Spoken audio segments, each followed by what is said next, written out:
The Propcast on the Sports Gambling Podcast Network is brought to you by Money Fantasy. They're working up new customers. Pledge $5, get $100 bonus funds. We use promo code SGPN.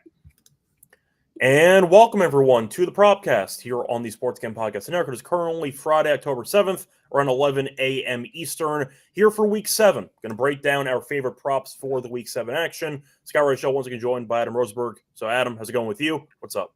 It's good. So we're off a Monday sweep. It was good to see that when you sent me the props, you didn't forget that we now do a Monday show too. Yeah. So we ended up sweeping the Monday show, and now we're back. So we're going to try to keep it rolling here. I know, of course, you've been on a heater. If you follow him either on Pickett, on Twitter, whatever, wherever he posts his picks, you can find him. But either way, the babies.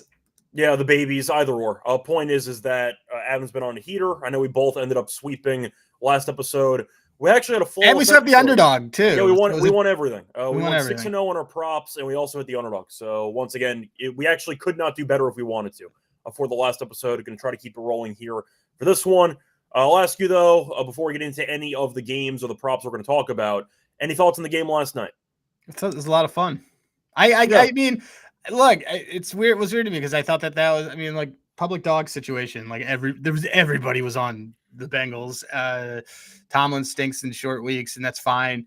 I was just really surprised that. I mean, I wasn't surprised that the Steelers let them just bulldoze them like that. But yeah, I mean, it was a fun game. Fun game on primetime. That's all I can ask for. I don't really care about either of those teams. So yeah, it was a fun game overall between two dinosaur quarterbacks, and they lit it up for a bunch of touchdowns and a bunch of yards. So shout out to the Steelers for not guarding Jamar Chase. I thought that was pretty fun. That was hilarious. Game. He had like 25 targets. Yeah, he had 23 targets. I think he had 16 catches. But I did enjoy the final drive, how he was wide open on a drag route for about 25 yards when they are just trying to coast down the field. Shout out to Higgins, by the way, who fell intentionally to set up the game-winning field goal. Smart guy. We needed a DK touchdown to like have to cash two parlays. He tried his hardest on that Hail Mary. That wasn't even close. He smacked it down on the ground. No, he jumped into whatever, and then somebody else slapped it down. He doesn't know how to do it. That's not. Look, I'm not going to blame DK too much. At the end of the day, the tight ends were wide open the entire game. He was massively covered the entire game. That's what I'm saying. Is they decided to take him out of the equation while they just let the tight ends go crazy. I mean, Freiermuth was 100-1 to have two touchdowns. So he had one. He had two. Washington had one. Jonnu had one. Yeah, Jonnu first touchdown. Shout out to Kramer again. That was 15-1. So nice 15, price overall. Yeah. 15-16, whichever number you got. But either way, point is the tight ends ate. Metcalf didn't do anything. And on the other end, you saw Higgins and Chase and even Chase Brown on the ground who did some damage. That's how they did it, man. They shredded them on the ground. Yeah, both defenses not very good. But I swear I've seen Tomlin lose this exact matchup against a really bad team midweek. He's really bad on short weeks, like really bad. So, and as a decent favorite in division rivalry games, not always the best. But either way, yeah. Point is, you and I said the same thing. Our entire cap on that game was, I'm not laying points at Joe Flacco on a short week. I mean, what's going to be great is like when Joe Flacco throws 3 picks next week against who are they playing? Giants? I forgot who they're playing. I don't even forgot who they're playing, but watch what happens, right? I can look it up, but let me just quickly see who they play. They play the Jets. Yeah, so when the Jets pick them off three times next week, we'll see what happens. But it's a revenge game, right? Yeah, they're all revenge games for him. Yeah, they're all revenge games for Flacco. That's the running joke. I saw somebody make a comment on Twitter which made me laugh. It's not really revenge. No, Fitzpatrick is the best person to have for Thursday Night Football because every city they visit is a former city he's been in. Which I thought was a really great tweet. But either way, point is fun game last night. Came down to the wire, and it was definitely entertaining. But nice job by Joe Flacco, who's still elite, by the way. And the Bengals get the job done at home against the Steelers. Anyway, point is, before we get into any of our props for Week 7, a reminder that you can check out the NHL actual content with the Hockey Only podcast. Join Ryan and Joel as they break down the biggest games, storylines, awards, and best bets throughout the season. Let it slide. So, starting off with the, of course, props that we have. Yeah, I could tell.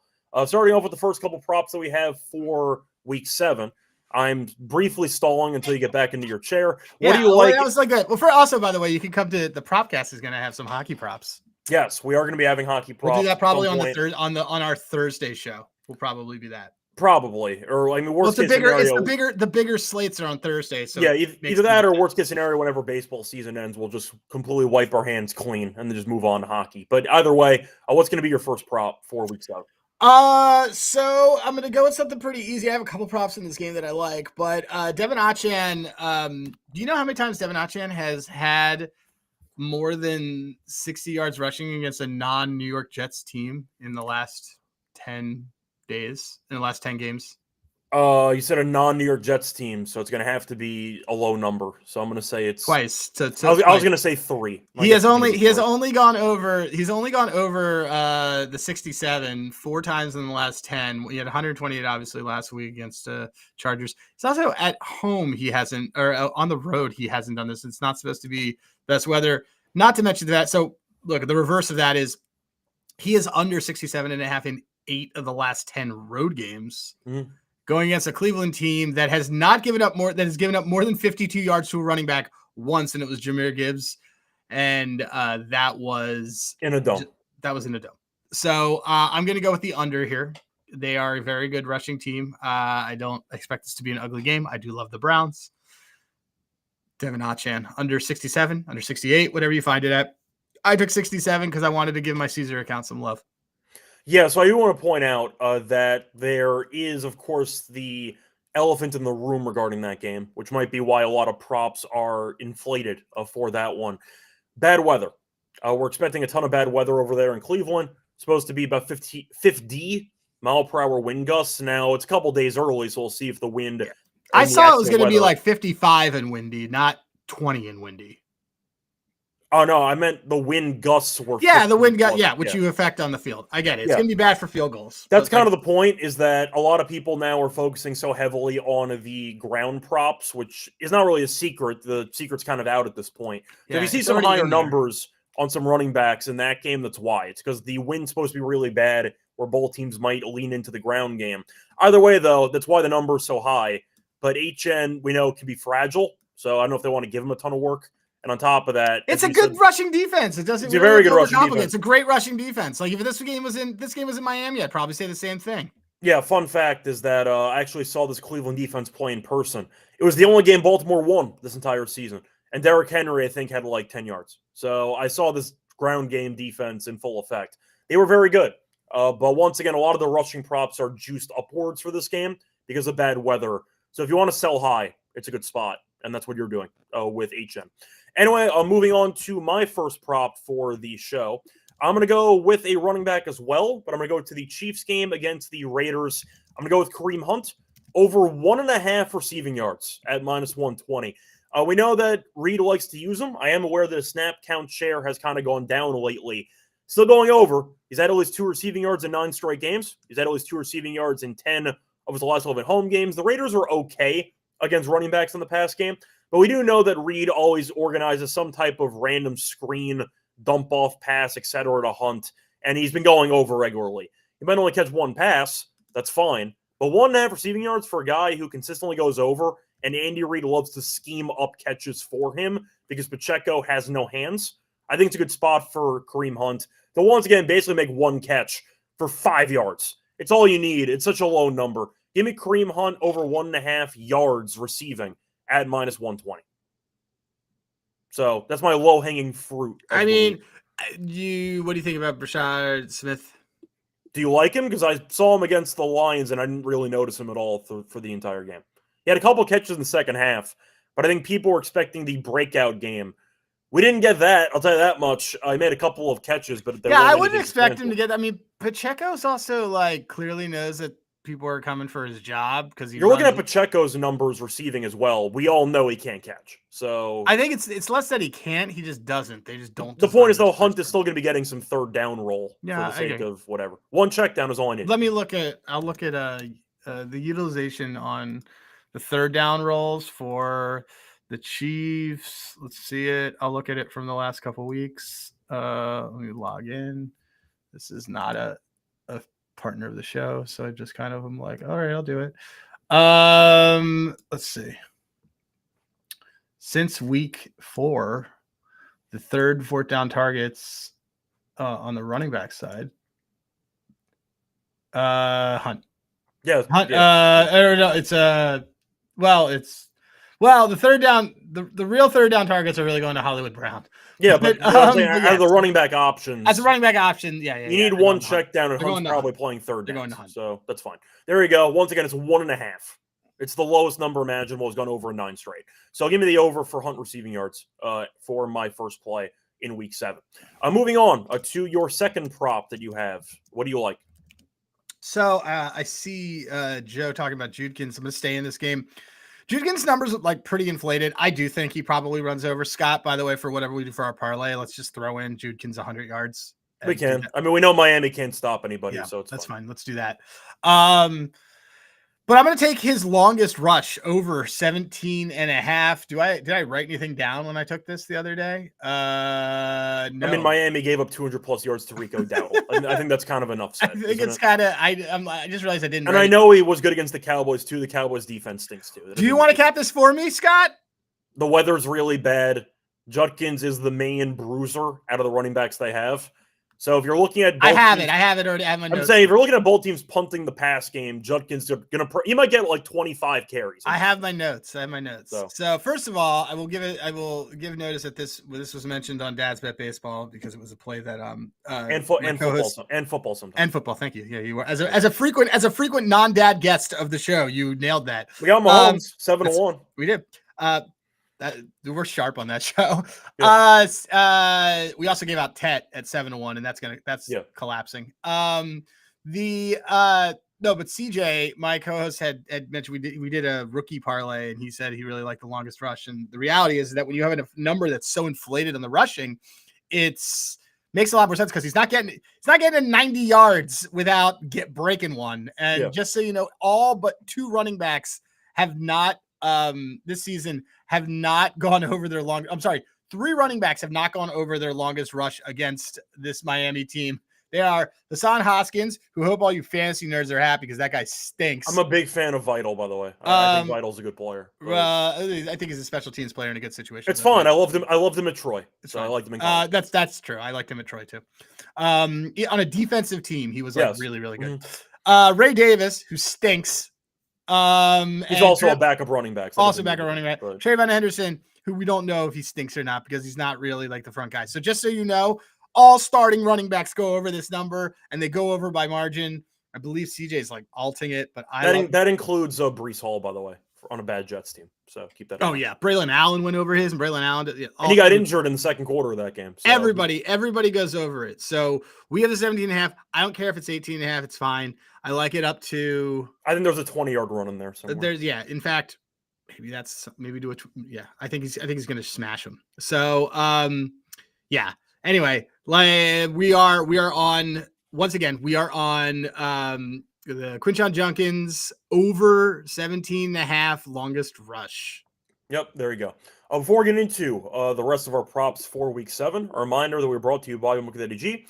Whose bookie? My bookie. So you can use my bookie to bet on football, college football, NBA. Starts up on Tuesday. So once again, a reminder there. Hockey, of course, started up already. And you can also use crypto for funding your account and for getting payouts. A reminder, though, when you do sign up, use code SGPN for a special 100% bet back bonus of $100 for customers. Look at the G promo code SGPN. We're also brought to you by Novig, which is the number 1 prediction market for sports in America. Get some great prices on Novig. It's also available in 35+ states. Download the Novig app. $50 and spend just $5 if use our promo code SGPN. Get next to a Novig. Promo code SGPN.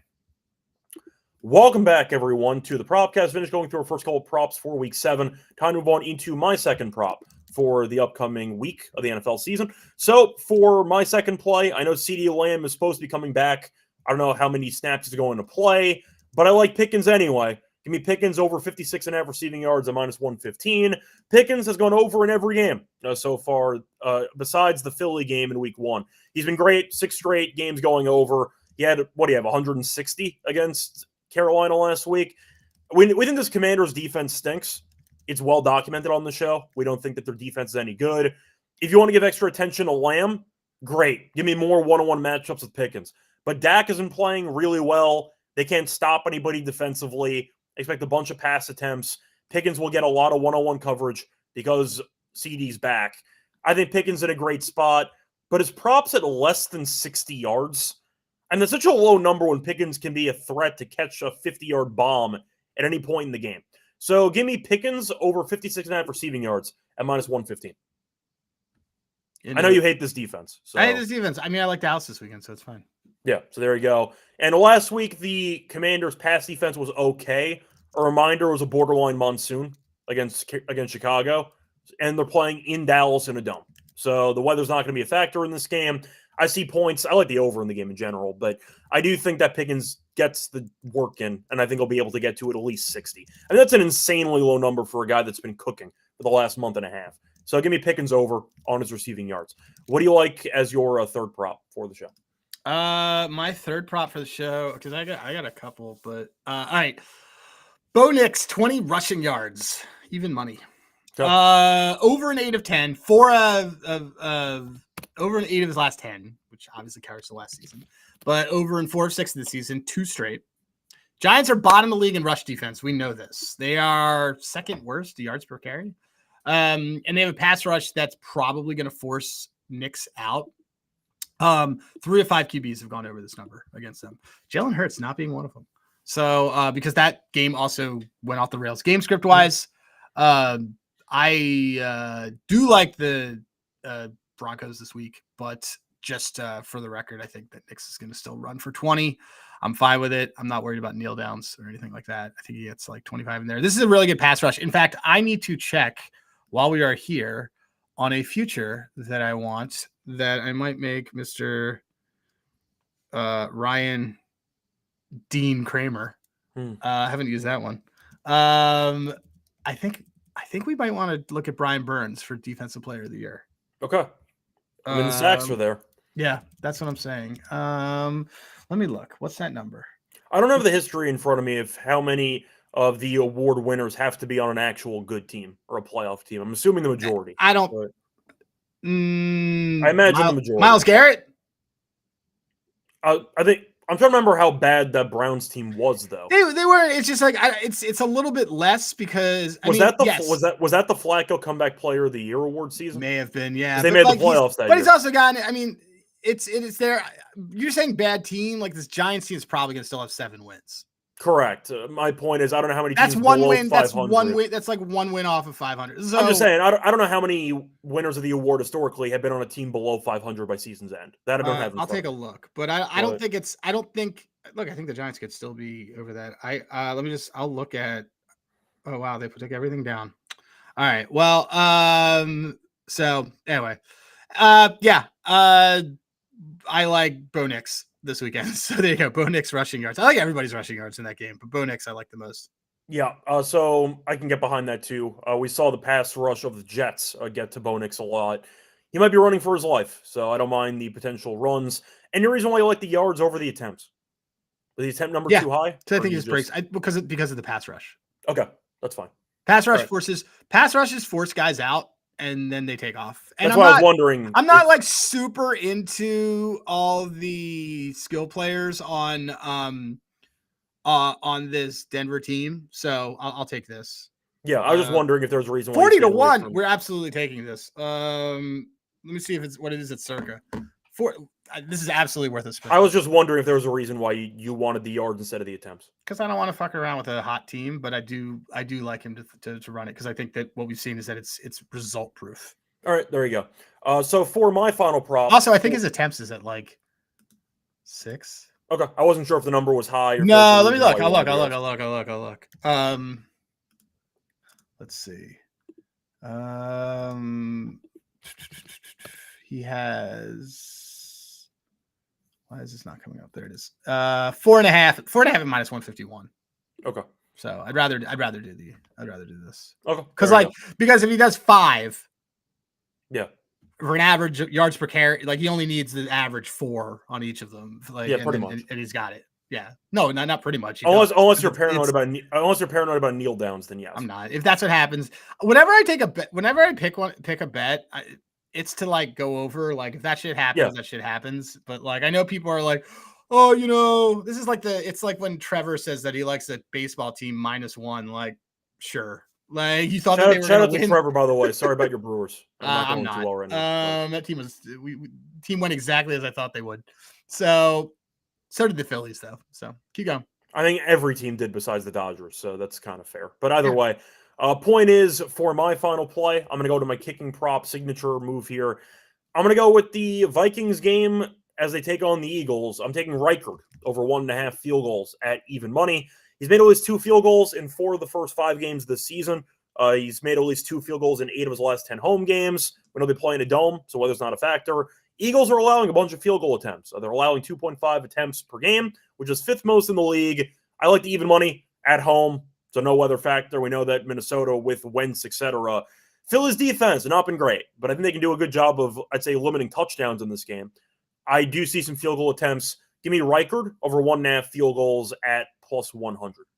That's my last play. I like it for the show. There you go. Anyway, you want to move on to miscellaneous?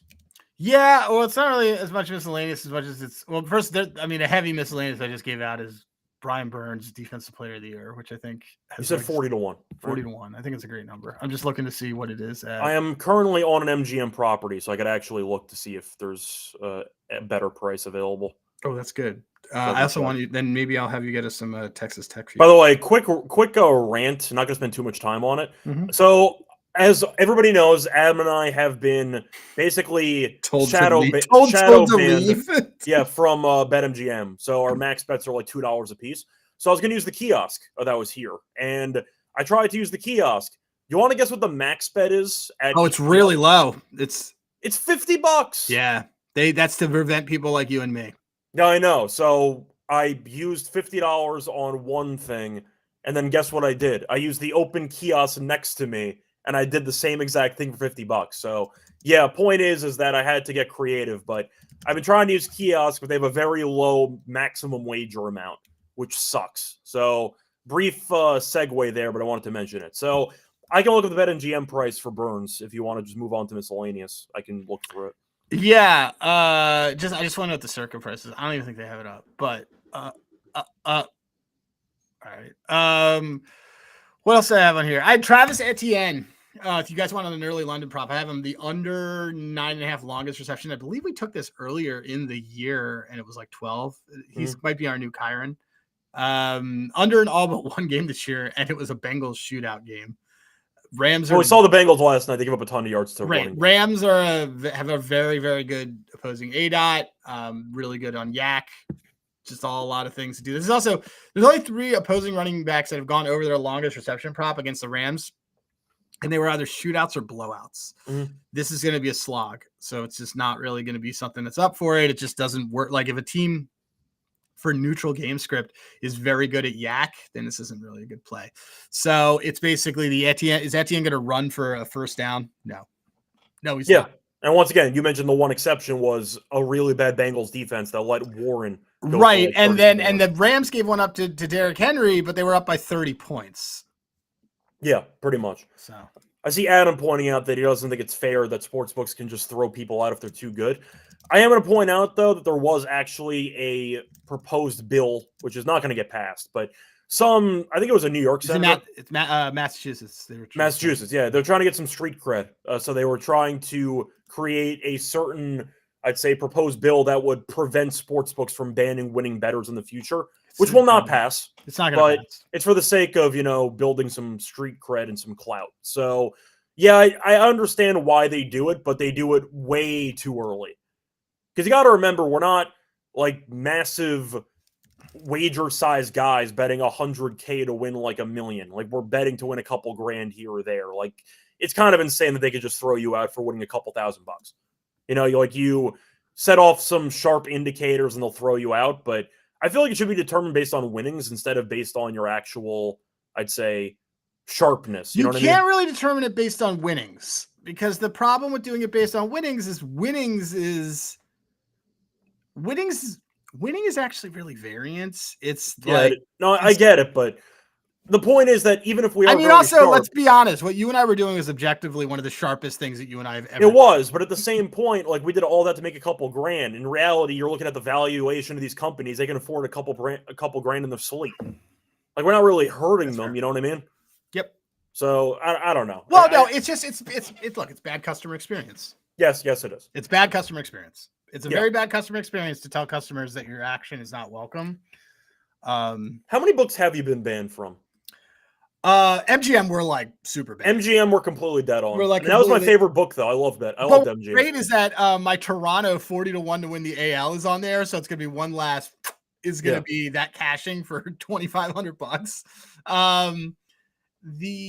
ESPN. It's very hard for me to get anything down other than on. That's why you wanted me to do it, but right. Other than on first touchdowns, and then. I guess what else? I have no Bet Rivers at all. My Bet Rivers. Yeah, my Bet Rivers is hit or miss. My Bet Rivers is gone. Which is really funny because I see people being like, "Oh man, I hope that there's a Bet Rivers integration with whatever, like with like some sharp app." And it's like, and I think to myself, why would you want that? Bet Rivers has the softest lines and will ban you right away. Bet Rivers has pretty much banned me. Yeah, I mean, I still use them for the sake of mentioning tennis lines if I go rogue. But I'll specify it's on Bet Rivers because I've not been able to bet on there for like a year or two. But BetMGM, I have a soft limit on DraftKings.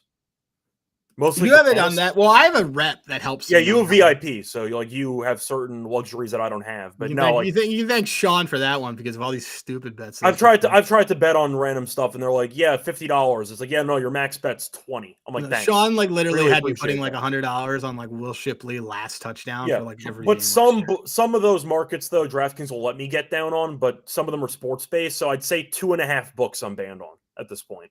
So. There we go. Mine's like 2 halves and 1 whole. Yeah. So once again, the price of winning is they don't actually want your I'd say action anymore. But Blue Button has been fantastic. Yes, it has. Either way, though, once again, any other miscellaneous stuff you want to mention? I looked up Burns on at MGM. By the way, it's only 35-1. Yeah, so that is not the price we're looking for. They'll probably let me get you down on this on ESPN. So I'm going to take that. I like that a lot. There you go.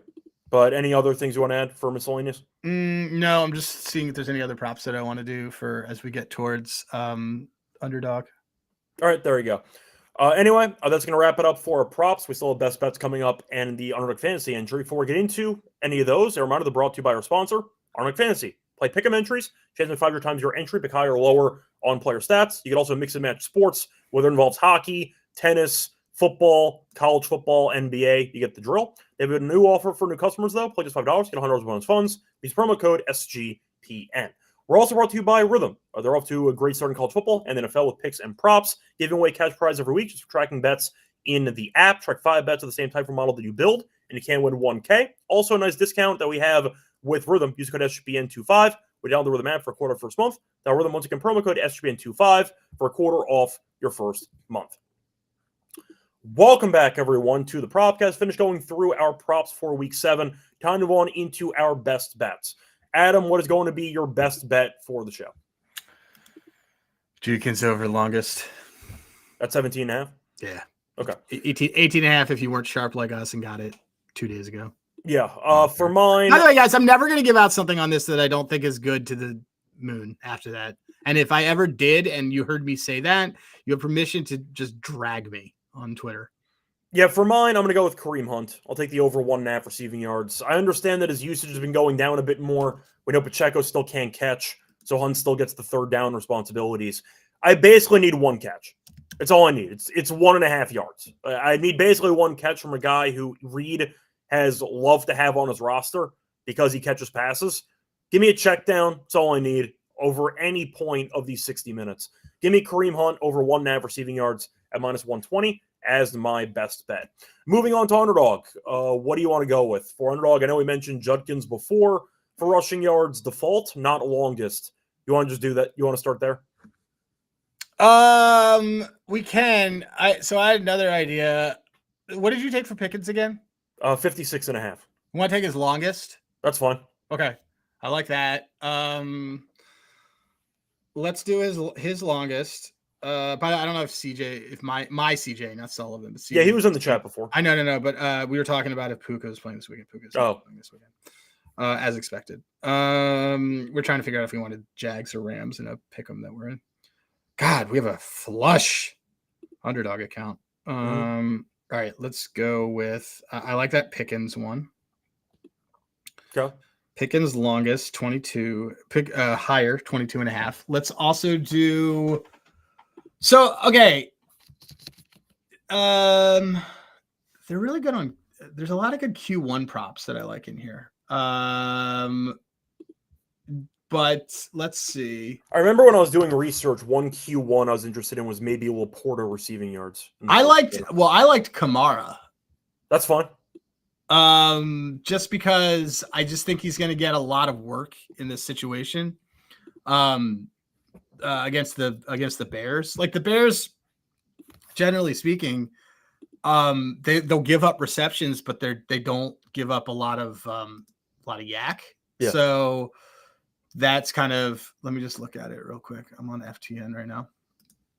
The Bears are the Bears are like middle of the league in that. Their yards per catches is that they give up the most. I think they give up the most receptions. I think they force a lot of the. By the way, it was announced 4 minutes ago. Puka's out. Yeah, Puka is out. No. I know Puka's out. Puka is out, guys. He's out. Do we want Adam stuff or no for underdog? I just would rather. Nah. Okay. Let me just see. I just want to check a check down rate on something. Okay, so the who are the Packers playing this weekend? The Packers this weekend play. Sorry, just pulling it up right now. They play the Cardinals. Is there? We should do. McBride and it's in Arizona, so it's in a dome. We should do McBride stuff. Oh, because they forced the most checkdowns. Let's do his receptions over 6.5. Sure. I kind of just don't care who the person is. It's just I will continue to take these types of plays. It's 148 on a regular book, so I just would rather have it here. But he had 8 last game. Every tight end has gone over their number except for Mike Gesicki, who stinks. So let's do that as the second one. What else? What's another one that you liked? Do you want to do you want to just use the kicking prop? Did you like a Reichel? I did not like it. I liked your cap. So we can do that. That's fine. There you go. You know I'm the kicking guy. I'm also a kicking guy. I'm a sack guy too. Yeah, but you go for kicking points. I'm the field goal guy. Well, I go for kicking points when there's a discrepancy. I know. Yeah. I do it. Eddie Pinheiro, dude. Eddie Pinheiro's. Wait, are we not going with our guy, Fast Eddie? It's honestly fair. We can just run that back. Yeah, we just got to run back. Yeah. They have some weapons again. They got Kittle. They have, I think Jennings has 7 fractured ribs or whatever, but he's going to play anyway. So yeah, man, that's what dude. Fast Eddie. We'll go Fast Eddie. That's still 1.5. I mean, it has to be. Yeah, 1.5. Oh wow, something happened. I didn't take something out. Oh, let me take out the Reichert one. This is a 5.6 payout. We have bonus funds. Yeah, throw that in there. Whatever. Well, no, I want to use our normal money. I'd rather use the bonus funds on like a TD one. Oh, okay, that's fine. All right, let me repeat it. Well, hold on. I'll repeat this, and then then we'll repeat all the props that we're on when they inevitably sweep, and we can do it. Mm-hmm. Underdog. Trey McBride higher 6.5 receptions. George Pickens higher 22.5 longest reception, and Eddie Pinheiro higher 1.5 field goals made. 5.6 payout with our boost, 4.54 without it. Allegedly, it's allegedly 50 to win 280. There you go. And once again, to officially end the show, Adam, what are your 3 plays? Well, I'm gonna put it. I'm just pressing play. We're good with this. Yeah, it's fine. Okay. Yeah. Cool. Sharing this with you. Tree. My 3 plays that I care about are Bo Nix, 20 rushing yards. Quinshon Judkins over 17.5 longest rush, and Devin Achane under 67.5 rushing yards.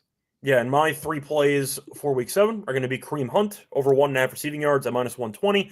George Pickens over 56.5 receiving yards at -115, and Will Reichert over 1.5 made field goals at even money. Anyway, that's going to wrap it up for week 7. We're back once again for Monday Night Football, right? We're back for Monday Night Football. We're back for Monday Night Football. I may have to go to New York for the Thursday one, but we'll figure it out. Well, I was going to ask you, though, are we doing the Monday Night Football ones no matter what, or only when there are multiple games? I think we should always do it. Okay. Well, there are, just to actually look at the schedule. There's a doubleheader. There are 2 games anyway, so we're going to be back to get into the Monday night games next time out. Till next time, though, good luck to all of you and all of your bets. Bye, everyone.